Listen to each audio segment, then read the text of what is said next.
Wanted to ask you about the floods now. Obviously pretty distressing scenes and some good work from our Defence Forces.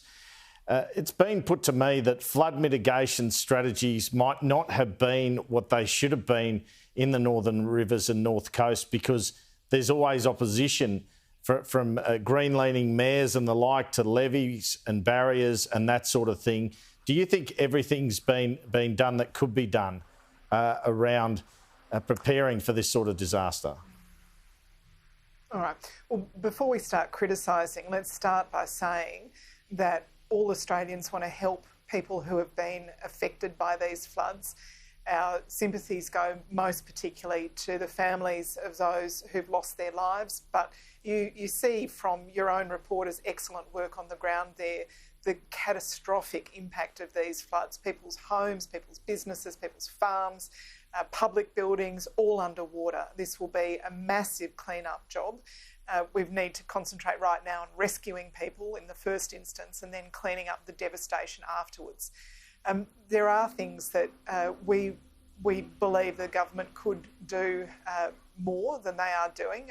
I remember I had the Human Services portfolio during the 2011 Brisbane floods, and we had people from Centrelink on the ground as quickly as we could, making sure that people who were affected could get access to emergency payments to, buy nappies for the kids and medicine for themselves.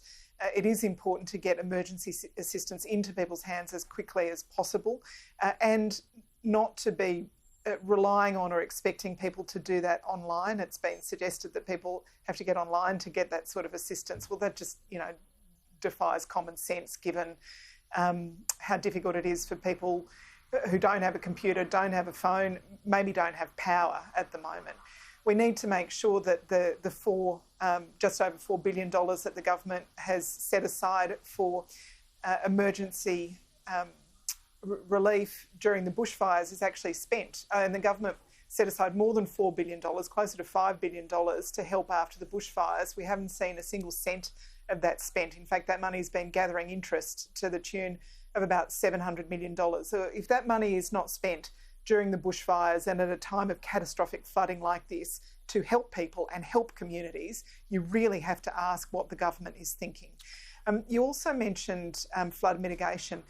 I think it's incredibly short-sighted that on this government's watch, the Flood Research Centre at the Lismore campus of Southern Cross University is actually closed because of cuts to university funding. You see what a difference that kind of research would be making in flood-prone communities at the moment. And the final thing I'd add is in past natural disasters like this, we've sometimes seen insurance companies really not responding well, not responding in the way that people with, policyholders have expected to be helped.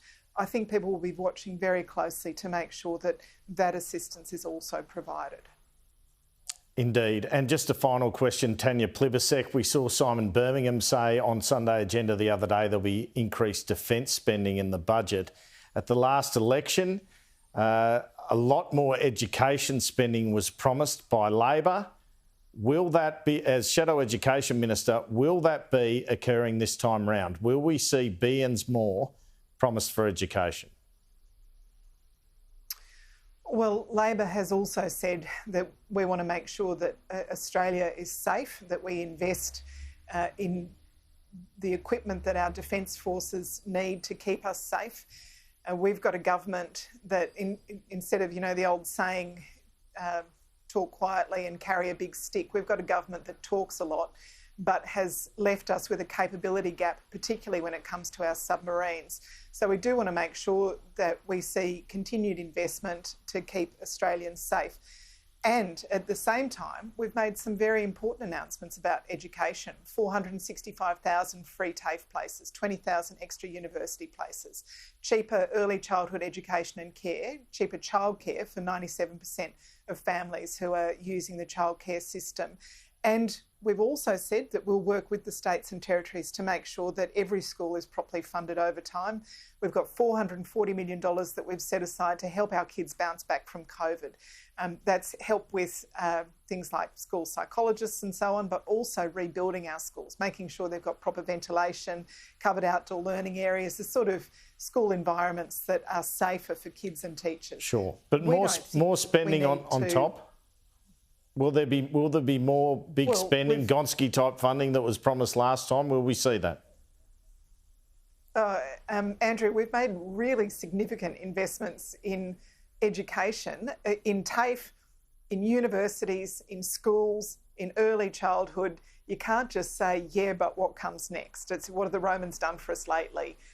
These are significant investments, and I'm very proud that we've made them, and we don't have to make them at the expense of the defence budget. We also say that it is important that Australia has the capability to defend itself in a world that is changing, in an increasingly hostile world.